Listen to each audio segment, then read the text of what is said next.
Buenos días, hoy vamos a trabajar un tema que se llama el reactivo límite. Siempre dentro de una reacción nosotros vamos a tener dos caras de la moneda.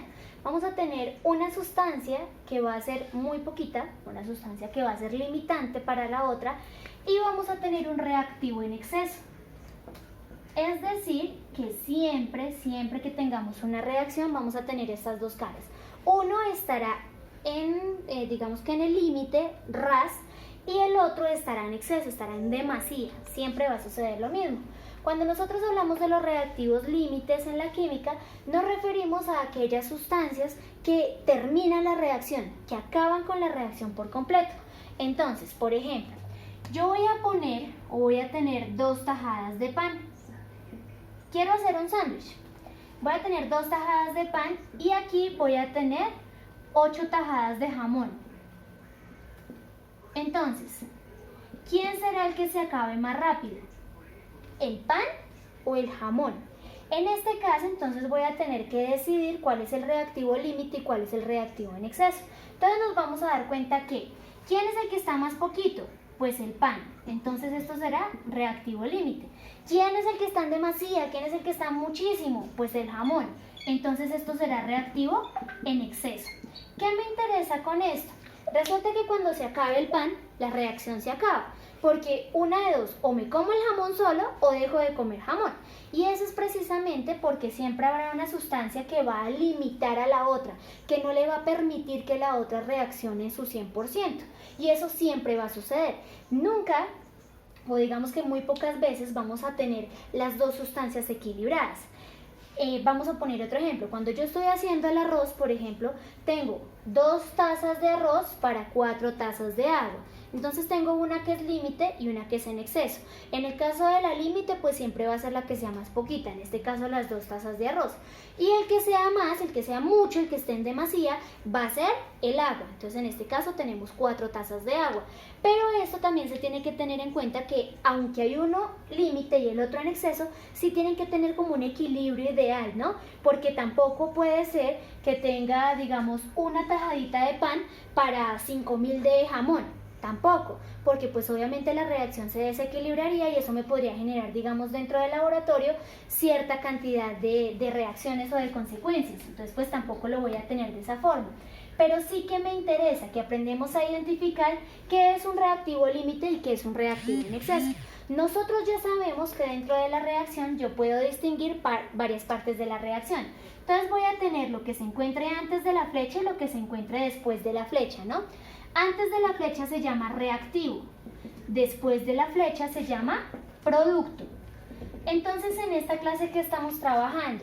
Pues con lo que está antes de la flecha. No se les olvide que la dirección de la flecha también me indica la posición de reactivos y productos, ¿no? Eso depende de su dirección. Ahora bien, si yo hablo de estos reactivos, entonces voy a decir que se clasifican en dos. Hay un reactivo que es límite y hay otro reactivo que está en exceso. Fíjese que no me interesa el producto por el momento, solamente estoy hablando de reactivos. ¿Quién se va a acabar primero y quién va a quedar dentro de la reacción? Entonces, voy a poner un vaso de agua, voy a tener un vaso de agua y a ese vaso de agua yo le voy a aplicar una pastillita de efervescente, una pastillita efervescente. Si yo cojo esta pastillita efervescente y la deposito en el agua, pues entonces ella ¿qué va a empezar a hacer? Pues su efervescencia, ¿no? Valga la redundancia. Ya va a empezar a agotarse. Y ahí tenemos dos reactivos. Un reactivo que es la pastilla efervescente y otro reactivo que es el agua. Pero ¿cuál es el límite y cuál es el que está en exceso? Entonces, ¿quién se va a acabar primero? Por supuesto, la pastilla efervescente se acaba. Eso quiere decir que esta sustancia sería el límite. Y el que queda en exceso, ¿quién es? Pues el agua. En este caso es un producto, ¿cierto? Me va a generar un producto que va a ser una sustancia que me va a permitir, digamos, controlar problemas gastrointestinales. Pero lo más importante es quién se acaba primero dentro de la reacción. Porque cuando nosotros trabajamos en la química también vamos a tener dos o más reactivos, ellos van a encontrarse en una producción y allí vamos a tener que determinar, por ejemplo, los gramos, los moles, vamos a mirar entonces, por ejemplo, cuánto pesa esta pastillita efervescente y cuánto tiempo tarda en agotarse en una cantidad de agua específica o en una cantidad de moles de agua específica.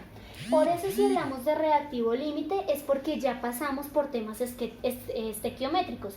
Ya tuvimos que haber visto problemas estequiométricos masa-masa, masa-mol y todos ellos que ya nosotros trabajamos y que ya los manejamos perfectamente.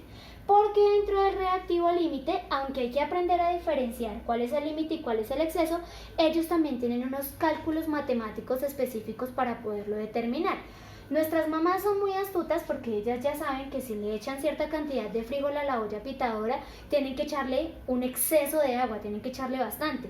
Porque si no, en el proceso de la presión, en el proceso de la cocción, lo que hace el agua es que se evapora y pues va a permitir que se queme la olla. Entonces digamos que cuando nosotros apenas estamos aprendiendo a cocinar, pues nos tocaría hacer todo el proceso de reactivo límite y reactivo en exceso y hacer todo el cálculo. Pero ellas ya no lo necesitan porque eso ya hace parte de la práctica cotidiana de ellas. Entonces, en la próxima clase ya determinaremos cómo se trabaja un reactivo límite desde los cálculos químicos. Voy a necesitar que ingresen a la plataforma de Classroom donde les dejo un pequeño trabajo. Chao.